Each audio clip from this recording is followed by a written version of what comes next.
کہ وہ پورا کر دیا جائے، اور خدا نخواستہ کسی وجہ سے کوئی خواہش پوری نہیں ہوتی تو سب سے زیادہ والدین کو پریشانی ہوتی ہے۔ میں ایک دن ایک رپورٹ پڑھ رہا تھا کہ انڈیا کے اندر بہت سی بچیاں اس وجہ سے شادیاں ان کی نہیں ہو پاتی کہ وہ لمبا چوڑا جہیز نہیں دے سکتے، حالانکہ اسلام نے تو کچھ اور فرمایا۔ آپ کے سامنے حضرت فاطمہ رضی اللہ تعالی عنہا کی شادی کا ذکر ہے۔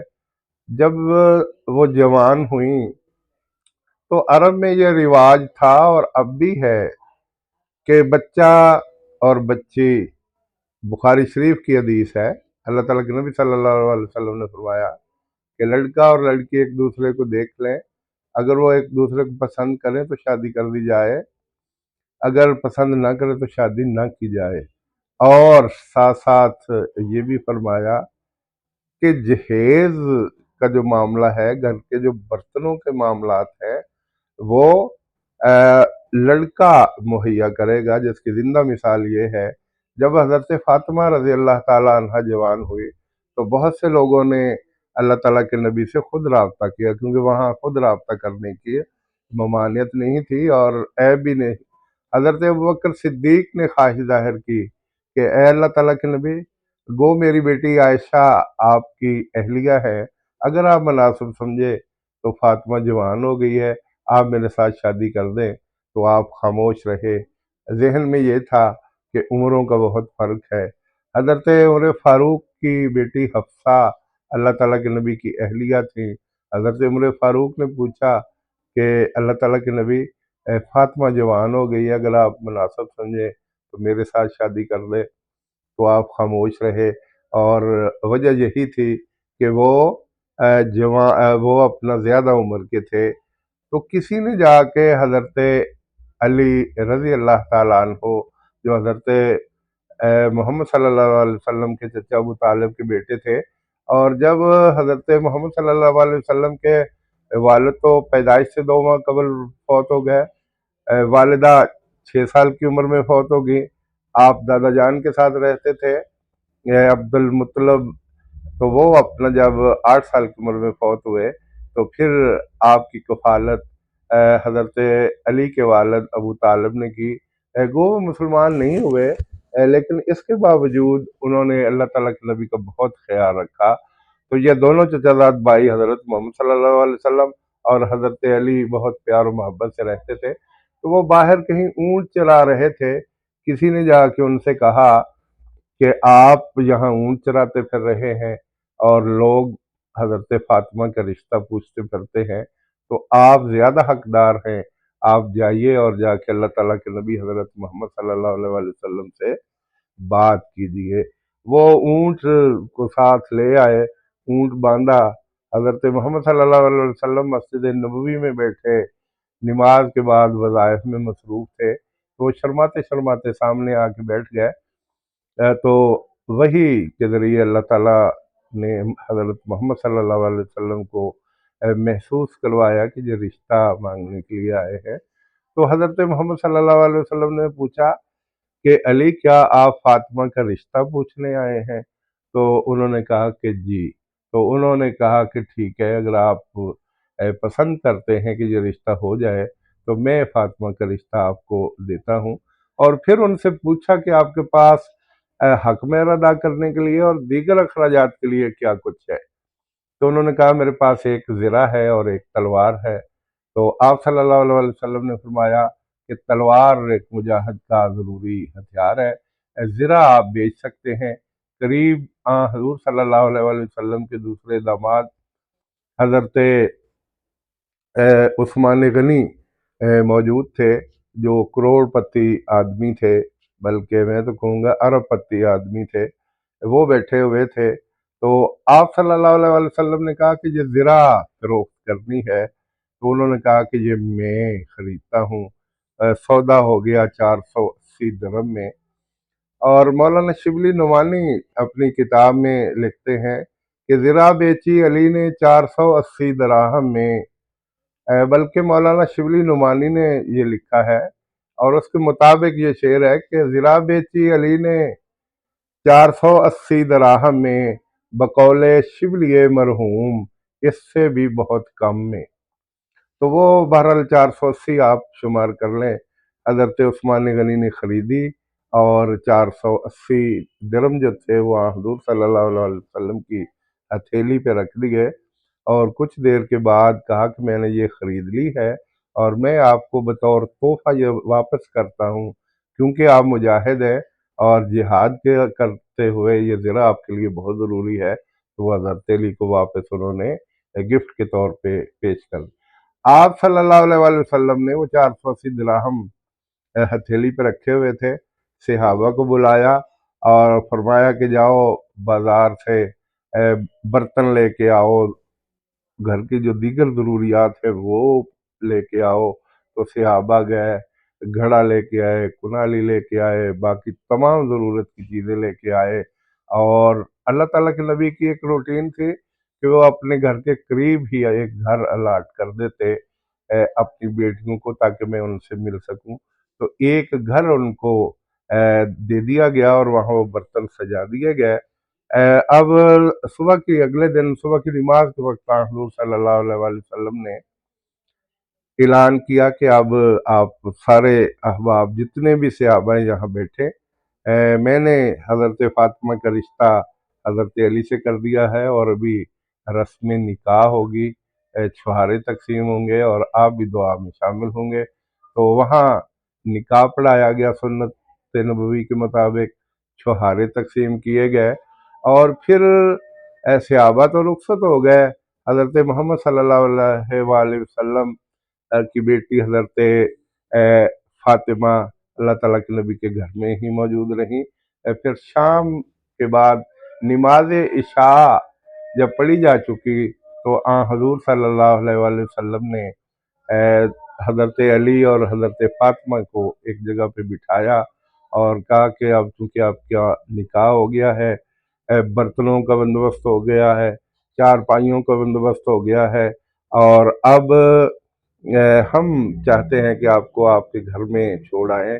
تو کچھ حضرت عائشہ اور ان کی سہیلیاں ساتھ شامل ہوئیں، حضرت فاطمہ کو ساتھ لے کے ان کے گھر میں گئی، وہ واپس آئیں تو حضرت محمد صلی اللہ علیہ وآلہ وسلم نے ان کو کچھ نصیحتیں کی، کچھ دینی مسائل سمجھائے، اور پھر ایک پانی کا گلاس منگوایا، اس پر دم کیا اور دونوں پر چھڑک کے کہا کہ اللہ آپ کے لیے یہ شادی خوشیوں کا باعث بنا دے، اور وہاں سے رخصت ہو کے آ گئے۔